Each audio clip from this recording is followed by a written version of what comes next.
7 தலைமுறைக்கும் சொல்கிறாங்கல்ல.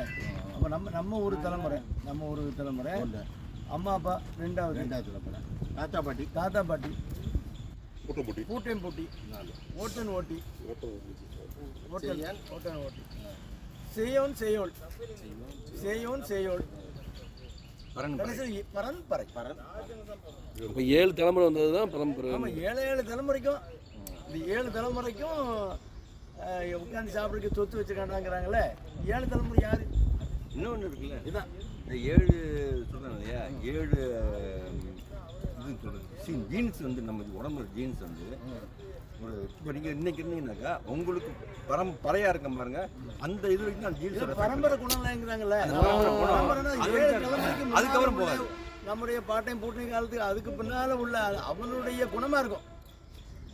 அந்த 7 ஜென்ரேஷனுக்குள்ளது தான் இருக்கும். அதுக்கு முன்னால் உள்ள குணம் நமக்கு வந்துடும்.